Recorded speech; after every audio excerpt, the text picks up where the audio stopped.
Hi, this is Melissa at Working on Calm and in my office today, and got a fancy new light so you can actually see me in this video, maybe too well.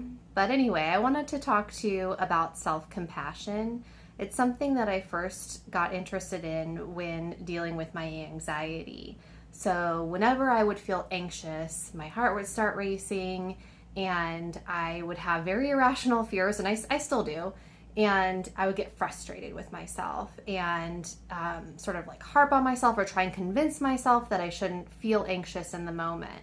And I was talking to my therapist about it, and she said, why don't you just try using some self-compassion instead? And I didn't really know what that meant. And so I learned about it and started practicing, where when I felt anxious, instead of trying to be rational with myself or getting angry with myself for having those feelings, I started to just pause and recognize that I was uncomfortable, that I was anxious. So I started to label my emotions and recognize when I was in pain, and then ask myself, what exactly was it that I needed? And a lot of times it was just that my alarm bells were going off, that I wasn't safe when I probably was.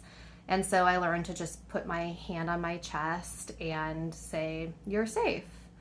And instead of saying, don't feel anxious to myself, I started thinking, well, of course you're anxious. You've been going through a lot. There's a pandemic going on. There's a lot of stress, or, your body just sends these signals. So instead of resisting it and fighting it, I just started allowing it and labeling it and taking a much kinder approach with myself. And I was surprised to find that it actually worked. And so that's when I started practicing it more and learning about it. And I recently read Kristen Neff's book on self-compassion with a lot of research.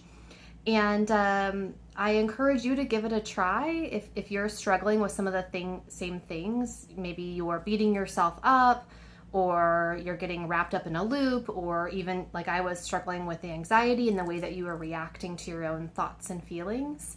And check out the post that I wrote. It has some pointers on self-compassion, as well as 5 ways that you can practice it yourself. And I hope it works for you.